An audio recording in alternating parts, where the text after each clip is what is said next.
যে 5 আগস্টের পর যে নতুন করে আমরা স্বাধীনতা পেয়েছি, আমরা ভেবেছিলাম যে আমরা নিরাপদে থাকতে পারবো। আমাদের এই ইতিপূর্বে আমরা যে সকল সমস্যার সম্মুখীন হয়েছি, ধর্ষণ, গুম, খুন এবং বাকস্বাধীনতা হরণ থেকে শুরু করে আমাদের নিরাপত্তা অনিশ্চয়তার মধ্যে ছিল।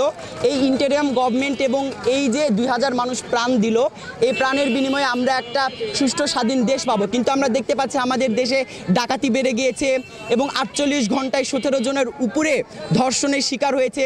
বাসের মধ্যে ধর্ষণের শিকার হচ্ছে, আপনার পাড়া মহল্লা নিজ এলাকার মধ্যে মানুষ ধর্ষণের শিকার হচ্ছে, এমনকি নিজের বাড়িতেও ধর্ষণের শিকার হচ্ছে।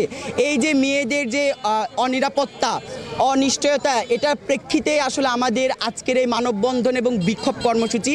একই সাথে আপনি জানেন যে স্বরাষ্ট্র মন্ত্রণালয়ে যিনি উপদেষ্টা আছেন, তিনি যেভাবে গড়িমসি এবং তিনি নিরাপত্তা দিতে যেভাবে ব্যর্থ হয়েছেন, আমরা চাই যে এরকম একজন ব্যর্থ মানুষকে যেন কোনোভাবে গদিতে রাখা না হয়। এবং একই সাথে ইন্টারিয়াম গভর্নমেন্ট যদি আমাদের নিরাপত্তা নিশ্চিত করতে না পারে, তাহলে তাকেও সেই গদি ছেড়ে দিয়ে একটা যোগ্য মানুষের হাতে যেন ক্ষমতা হস্তান্তর করা হয়। এবং আমরা দেখতে পাচ্ছি যারা এই জুলাই অভ্যুত্থানের সামনে থেকে নেতৃত্ব দিয়েছে, বৈষম্য বিরোধী ছাত্র আন্দোলনের সমন্বয়করা, তারাও কিন্তু আপনার একেবারে নিষ্ঠুর ভূমিকা পালন করছে।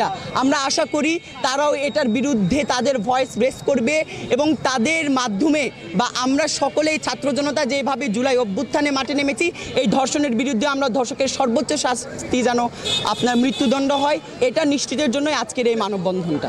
এখন তো আমাদের সেই ফাসিস্ট সরকারটা নাই, এখন আমাদের অন্তর্বর্তীকালীন সরকার আছে, তিনিও সংস্কারের কাজ করতেছে এবং আমরাও দেখতেছি তিনি বিভিন্নভাবে চেষ্টা করতেছে। আমরাও আশা রাখি যে তিনি আমাদের এই দাবিটা পূরণ করবেন, কারণ আমাদের এই ধর্ষকদের কোনো ঠাঁই নাই। আজকে আমার মা বোন সুরক্ষিত আছে, কালকে যে থাকবে এটার কোনো নিশ্চয়তা নাই।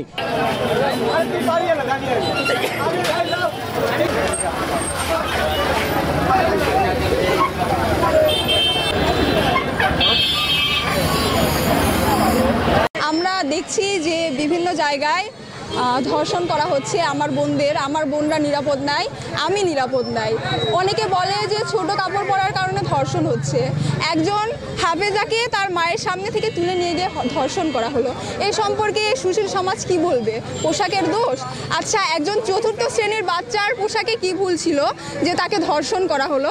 আজকে আমরা নিরাপদ নেই, প্রশাসন এর বিরুদ্ধে কোনো পদক্ষেপ নিচ্ছে না। প্রশাসন আরও আমাদের বিরুদ্ধে। আমরা যদি একটা জায়গায় নেত্রকোনা সম্ভবত ধর্ষককে, স্ত্রীর ধর্ষককে হত্যা করায় তাকে হত্যার মামলা দিয়ে জেলে পুরে দেওয়া হয়েছে। আবার যখন বাসে ডাকাতি করে আমার বোনদের নির্যাতিত করা হলো, তাদেরকে ধর্ষণ করা হলো, সেই ধর্ষকদের 24 ঘন্টার মধ্যে আবার জামিনে ছাড়া দেওয়া হলো। এটাই কি জাস্টিস? এটার জন্যই আমরা আন্দোলন করেছিলাম। আমরা চাই প্রশাসন যদি চুরি পরে বসে থাকে, প্রশাসন যদি ধর্ষকদের শাস্তির ব্যবস্থা না করতে পারে, প্রশাসন ধর্ষকদের আমাদের হাতে তুলে দিই, আমরা তাদের শাস্তির ব্যবস্থা করব। ধর্ষকের একটাই শাস্তি, মৃত্যুদণ্ড ছাড়া কথা নাই।